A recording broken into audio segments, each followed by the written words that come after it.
हे पत्र आलंय. कोणासाठी आलंय सांगाल का? गोविंदजींसाठी आलंय. गोविंदजींसाठी एक पत्र पाठवलेलं आहे. मी वाचून दाखवतो सर. वा. प्रिय गोविंदा, आम्ही मराठी माणसं तुला गोविंदा असं एकेरीच बोलतो अजूनही, कारण आम्हाला तू नेहमी आमच्यातला वाटतोस. दहीहंडीला जसं कृष्णाला आम्ही गोविंदा आला रे असं सहजपणे म्हणतो ना, तसं तुला म्हणतो. तू आवडायची कारणं खूप आहेत. मराठी मुलं नाही का लग्नात स्वतःच्या शैलीत नाचत असतात आणि नवरदेवापेक्षा जास्त भाव खाऊन जातात, तसाच आहेस तू. थँक्यू. भल्या भल्या चंपूगिरी करणाऱ्या नटांच्या गर्दीत एकदम बाजी मारून जाणारा, आपला वाटणारा, ज्याने लोकलला लटकून प्रवास केलाय तोच खरा मुंबईकर वाटतो आम्हाला. विरारचा छोरा असल्याने लोकलच्या बाबतीत तू ट्रेंड आहेस हे आम्हाला माहिती आहे. बाकी मराठी माणसाला सगळ्यात जास्त आवड क्रिकेट आणि राजकारणाची, पण राजकारणाचा नाद असलेला माणूस आम्हाला जास्त आपला वाटतो. पण गोविंदा, तू सगळ्यात जास्त आपला का वाटतो सांगू? कारण तुझं आईवरचं प्रेम, तुझ्या आईवर असलेली श्रद्धा. आपल्या आयुष्यातल्या प्रत्येक महत्त्वाचा निर्णय आईला विचारून घेणारा तुझ्यासारखा मुलगा या काळात दुर्मिळच. तुला आईने ज्या कष्टाने मोठं केलं त्या कष्टांची जाणीव ठेवून तू यश मिळूनही साधाच राहिलास. विरारचा छोरा ते हिरो नंबर 1 हा प्रवास आईला डोळ्यांनी बघता आला ही खूप मोठी गोष्ट आहे. तुझं आईवरचं प्रेम जास्त आपुलकी निर्माण करतं. आम्ही श्यामची आई आणि श्रावण बाळाच्या गोष्टी वाचून मोठे झालो. आम्हाला आईच्या पायाशी जगातल्या सगळ्या सुखांना लोणन घ्यायला लावणारा मुलगा सगळ्यात मोठा हिरो वाटतो. तू तसाच आहेस. तुझं टायमिंग जेवढं आमिर खानला आवडतं तेवढं एखाद्या रिक्षावाल्याला पण आवडतं. थँक्यू. तू सगळ्यांचा आहेस. दिवसभर केलेले कष्ट विसरायला लावणारा, आयुष्यातलं दुःख विसरायला लावणारा.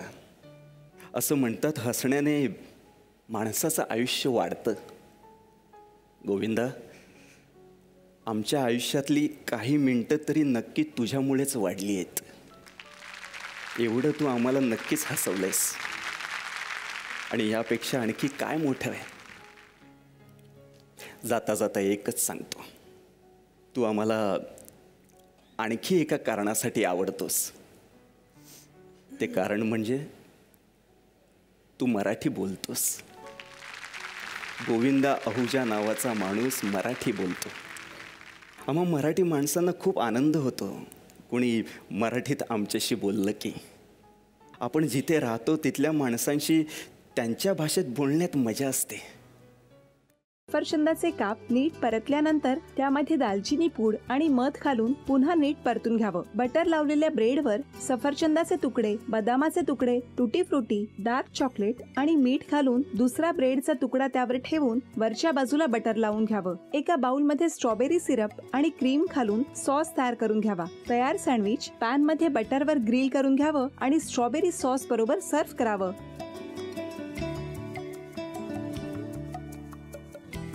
हे जेव्हा बोलत होते तेव्हा मी बघत होतो की या दोघांनी स्वतःचा संसार उभा केलाच, पण स्वतःच्या संसाराबरोबर अनेकांच्या आयुष्यात आनंद निर्माण केला. तो आनंद महत्त्वाचा. हसत राहा, आनंदी राहा असं म्हणत शुभेच्छा देऊया. आणि ही झी मराठीकडून भेटवस्तू डेव्हिड तुमच्यासाठी. अभिनंदन. आणि वहिनींना तथास्तू पुणे यांच्याकडून ही पैठणी. अभिनंदन.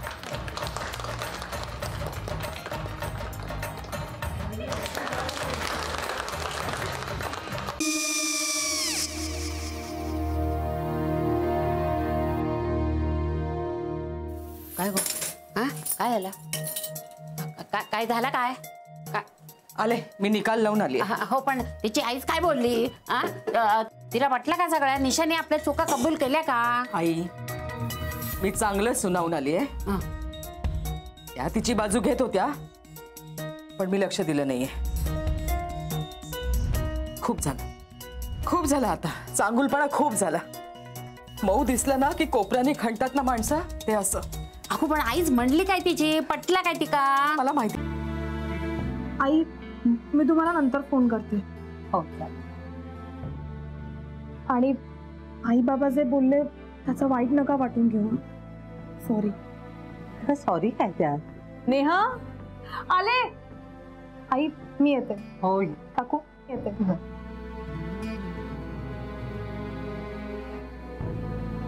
सावकाश जाग. हो हो. मग काय काकू, कधी उडवता लग्नाचा बार? बघूया.